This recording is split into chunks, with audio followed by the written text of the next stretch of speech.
Magkano utang mo kay Lola Carmen? Nag-utang po ako doon ng 1,000. Ganun. Kasi kailangan pa namang mga eskwela ko po talaga ay. Ganun lang po kami dyan. Kung sino po ang halimbawa mayroon, kung nangangailangan yung isa, binibigyan. Magkanong bayaran mo doon sa lingguhan na utang? Ano po, mayroon po akong 550. Linggo-linggo yan? Linggo-linggo yan. Oo. So kailangan linggo-linggo kabigay kang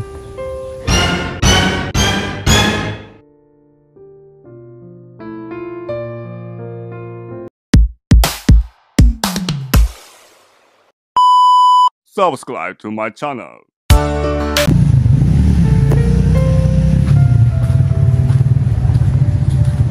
Mga katuwang, samahan niyo po ako. Pupuntahan po natin si Ate Elsa dito. Nag-message po sa akin kagabi yung anak ni Ate Elsa. At nanghihiram po sa atin ng 500 pesos. Pambaya daw po sa utang sa tindahan. At yun daw pong inutang nila pagkain, ulam yata. Sinisingil na sila nung tindahan.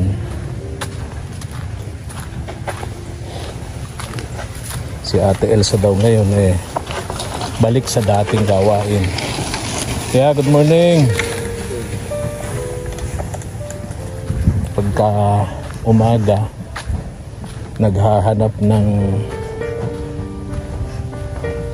pako sa nyugan, naghahanap ng nyug, ng mga hulog, at ilalako, ibebenta para may pamasahe daw sila papunta sa school at pambili ng ulam. Kaya puntahan natin, sabi natin. Hindi na siya talaga nakapagtinda. Hindi na siya nakapagtinda ng mga tinitinda niya dati. Talagang wala na siyang puhunan.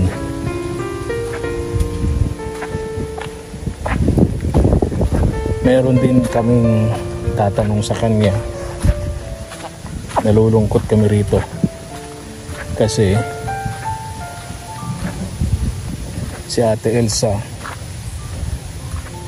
palagi daw takbuhan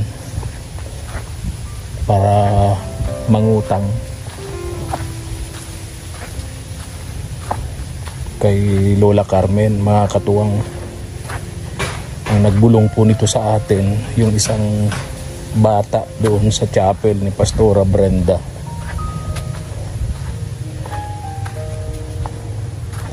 Nai-stress na daw si Lola Carmen at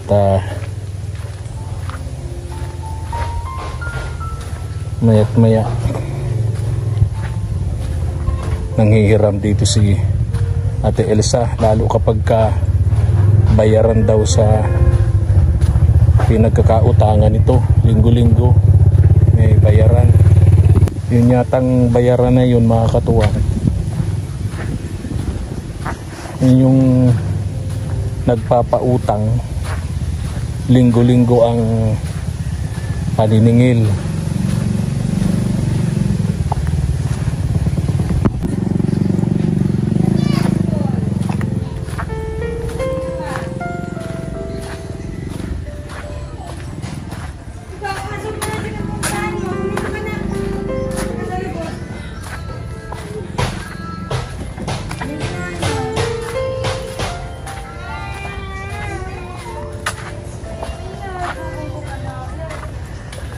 Salubong yata natin si Ate Elsa. Ayan o, mga katuwang. Si Ate Elsa ito. Elsa! Ano yan? Ano yan? Nyog, Kuya Fred! gagawin mo dyan? Doon tayo, malilim. Doon tayo, Ate Elsa. Pwede, doon tayo sa may kalabaw. Malilim, mainit dito. Bibilad yung cellphone natin. Wawa man si Ate Elsa. Nilalako siguro yung nyog para may pagkain sila. Kumusta kayo? Ayan ko, Efren. Sabi ko ay inuna ko ng magbibinta muna ako Oh, nito. pakilagay po ito, Ate Elsa, dyan sa ano. Diyan ko na po maglalagay. Yan. Para pambaon. Ha? Pambaon naman ng mga bata. Mga bata. Sa mga eskwela ko, grabe ang gastos ngayon. Grabe. Kaya kulang ko, Efren, talaga. Lalo pat iisa lang naman akong naghahanap. Grabe. Lahat na lang, ginagagawin ko na lang nga. Ay, kumusta na? Kumusta na si Kuya Aldrin? Ay, naandyan po, wala pa silang trabaho. Wala pa ring trabaho. At wala pa mga kupra. Kailan nang hihintayin niyang kopra na yan? Awan ko yan, sabi ko, makipagdamasan ka na. Oo. Kasi Kung alam mo, Ay, pagka may pamilya tayo na binubuhay, kasi galit yata sa ito, Ate Elsa, Pag may pamilya tayong binubuhay, pag tayong umasa dun sa isang hanapbuhay natin na kaya sabi ko nga, kadami-dami ka ako ng pwedeng magtabas dyan. May mga nagpapatabasan yuga, nagpapagamas. ay, nadating pa lang yung nagpunta doon sa kaibigan niya at baka daw mayroong magpalinis ng kahit sa tangkal. Ay wala, yung may-ari. Tangkal yung yung kulungan ng baboy. So, bebenta mo yan?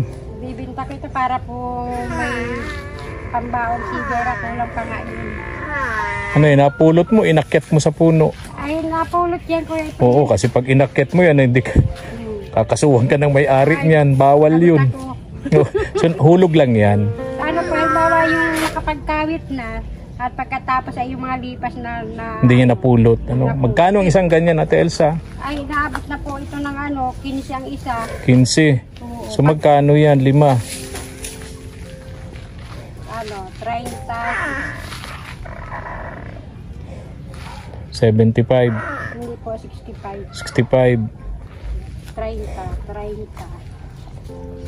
Oo.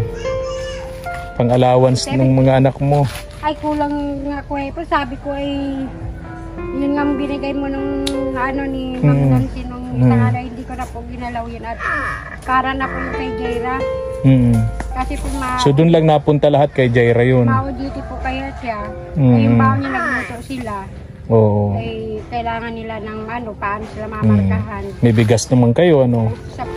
Yung sa akong bigas. So ang problema nyo, yung pang-ulam, ng talbos. Pang-ulam, tsaka yung allowance ng 3 anak mo nag-eskwela. Wala, baka mag-away sila dito, Ate Elsa. May kasalubong na to na Tama. Dito, sa kabila.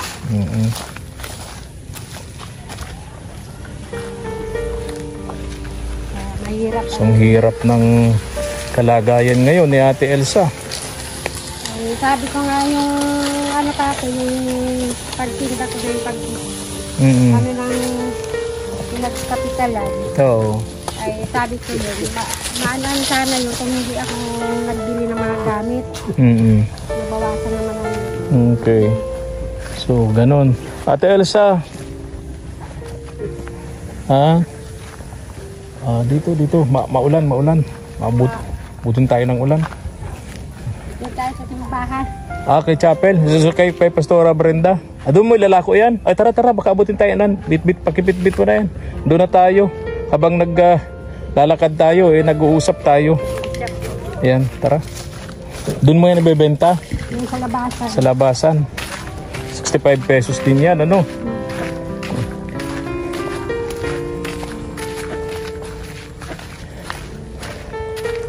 Di pa nakakahanap trabaho si Kuya Aldrin. Mahirap po ang may edad na. Oo nga po. Ilan na bang edad ni Kuya Aldrin? Na po yun. 56 na yun. Ilan po? 56. 56. O, bata pa. Yung mga government employee, nagre-retiro, 65 years old. Kung siya ay empleyado sa gobyerno, Gawa kaya ko yung ano niya, yung paa. kung siya ay government employee, may 10 years pa siya para magtrabaho sa gobyerno. 56 pa lang siya, 65 ang retirement age ng mga nasa government. Ate Elsa, may nagsabi sa akin dyan, sa chapel, yung isang bata, huwag kang magagalit, huwag kang magtatampo sa mga bata. Alam nyo, sabi sa akin,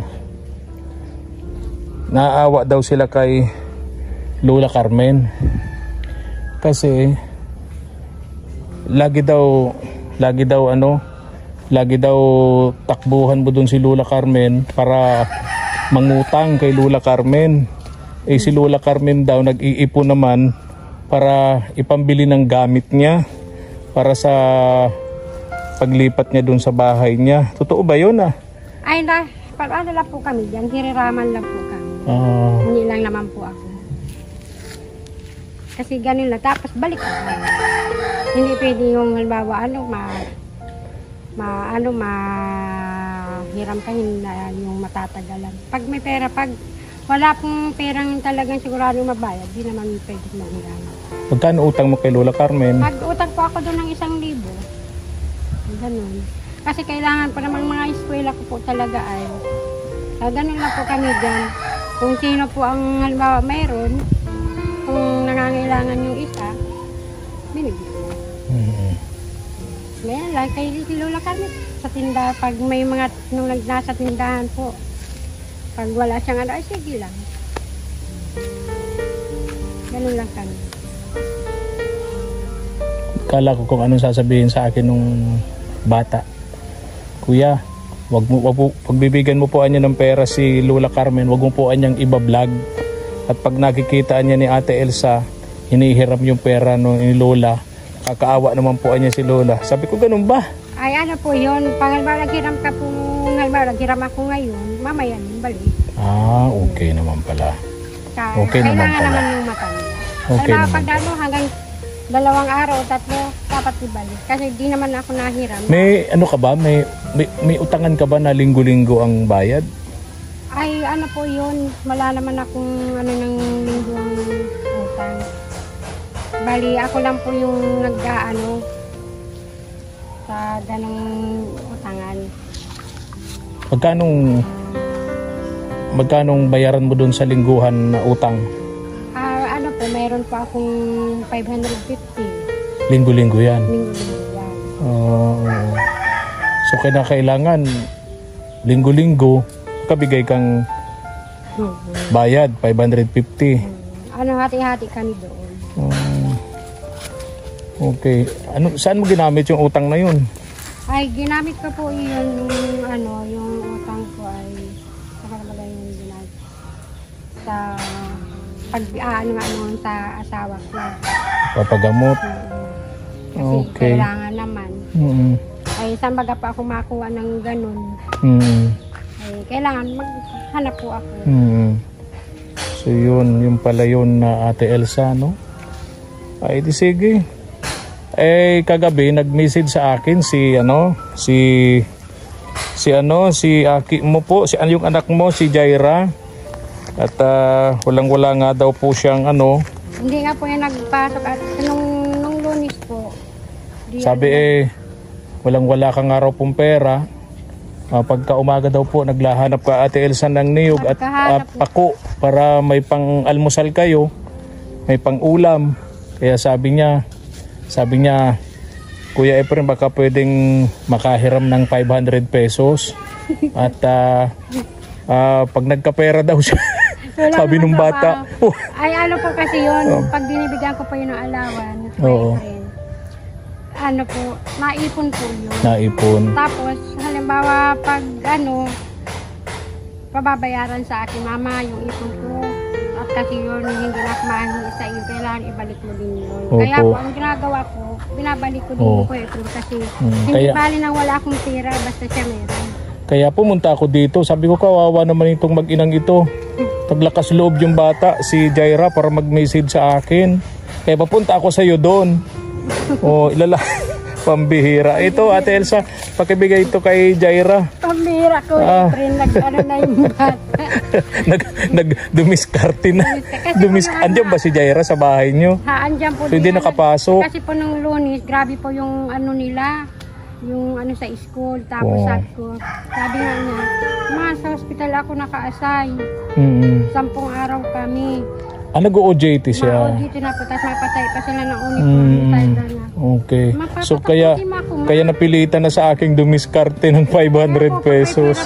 Kasi pag may eskwela po talaga, Kuya Efren, ang hirap. Tatlo pati? Tatlo yan. Lalo na po yung graduating na si Jaira. Kaya po talagang magastos. Kuya Efren, salamat nga pala dito. Opo. Hindi ko po alam na nag-discard. Kasi maga pa isay ko malabada muna ako baka meron na yung titinan ko. Yung naglalabada ka na ngayon. So balik ka sa dati. Tumatanggap ka ulit ng labada. Kahit pa ako nagluluto, pag meron ini-extrahan ko yun. Kaya si Jaira, pag bakante, ini-extrahan ko talaga yun kasi mahirap pang hanapin ng pera. So balik ka dun sa paglalabada, balik ka uli dyan sa gubat, naghahanap ng pako at niyog.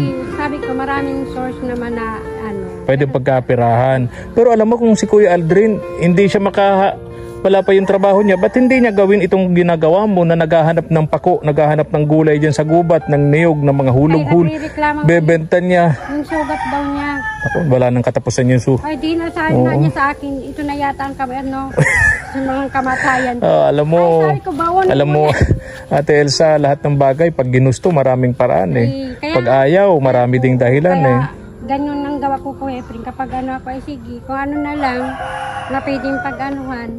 Hindi ako nagre-reklamo. Ikaw lang talaga yung nagpupursige. Oo. Sige na, Ate Elsa. Paano? Mapunta tayo. Dali mo yun doon sa chapel. Kay Pastora Brenda. Lalako mo yan doon. Okay. Ba't hindi mo na yung tawag doon, tinanggalan ng balat? Yung bibili pa ang... okay. So yun, negative yung sumbong sa akin ng bata. No? Para kay Lola Carmen. Ganun lang po yun, Kuya Efren. Oo. Pag po, nahirap po talaga ako. Kasi minsan, pag mayroong sa akin, inaanoan ko na kasi napapagod pa ako yung kahihintay. Kasi ako, kung mahintay ako, matatagalan. Kaya yung iba, bali ako na Di pag may pera ng sila, binibigay na sa akin. So, inaamin mo naman yun? Inaamin ko ako, di pa ako... Na nanghihiram ka, nangungutang ka kay Lola Carmen? Ganun lang po kami. Pag siya yung nanghihiram sa akin, pinapahiram ko din. Okay po. Sige po. Tara na. Ganun na si Pastora nga, ganun din. Ganun lang po kami. Okay. Okay naman yun. Okay, ganun talaga ang magandang pagsasamahan. Ganun lang po. Give and take. Kung sinong meron, kung sino pong meron at may nangangailangan ng isa, bakit hindi? Tama po. Kasi hindi naman po lahat ng oras ay meron. Nawawalan din. Siyempre po, yung nawalan, pwede maghiram sa meron. Tama. Tara na, Ate Elsa. Tayo na mga katuwang. Yun pala yung kwento, no? At least, na liwanagan tayo mga katuwang. Kung nagustuhan niyo po ang ating upload video, maaari paki-likes and share naman po. At paki-subscribe na rin po ang ating munting channel, KSP-TV, Katuwang sa Paglingap. Thank you so much and God bless. Thank you for watching.